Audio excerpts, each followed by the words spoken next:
There are a couple serious shirts I have, like the Air Force Academy shirt, the FLL shirt, which is a place I volunteered for 10 years as a photographer. It's like a competition for kids to build Lego robots and compete with each other. It's really cool. And then there are shirts that look serious, but they're actually, like Oklahoma Wesleyan, I'm pretty sure, is an all-girls school. And my friends Jordan, Steve, and I all got t-shirts from Oklahoma Wesleyan at a school chapel where they just gave them out. They were like advertising the school, and they were like, who wants a t-shirt? And of course none of the girls wanted these t-shirts, and so 3 of us got them. We would wear them on Fridays sometime in a coordinated fashion. It was weird. Let's see. My uncle is a catfish salesman. That's a fact not many of you know. Now you know. Here's the solar system back when Pluto was still a planet. Those were the days, man, let me tell ya. I'm honestly not sure if I've seen this movie, but I have a poster. That's a gift from Alan. You want to know who Alan is? That's Alan, and that's me. Isn't this incredible? We are cousins, and he is a couple years younger than me, and far, far flyer. Look at how cool he's dressed. Man, I wish I had that style. I don't think I could pull off that hat, though. I just couldn't do it. I would explain this, but there's nothing really to explain. It was a huge poster that my church had for one of their like series of talks, and I was like, that's cool. It's my favorite colors. Can I have it? And they were like, yeah. And then I had no place to put it because it's too big. It doesn't fit anywhere.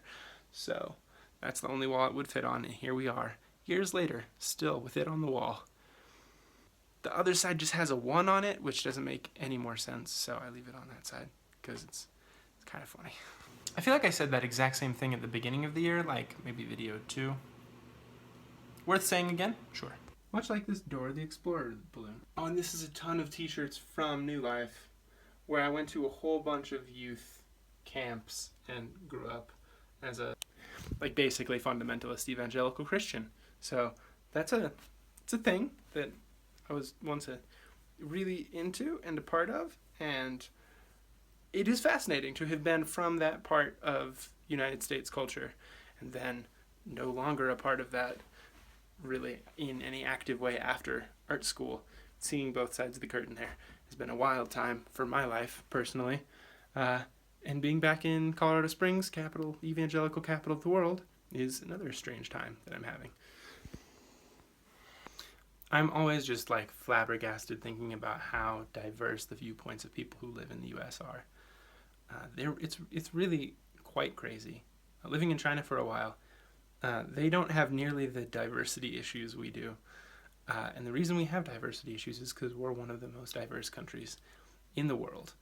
And that it's just a hard thing to run a country with so many different people in it and run it in a way that makes people happy. So that continues to be the story of the US, and I suppose I'm glad and thankful to have had such a huge range of experiences in the Christian world and in the secular world, and to feel comfortable in both.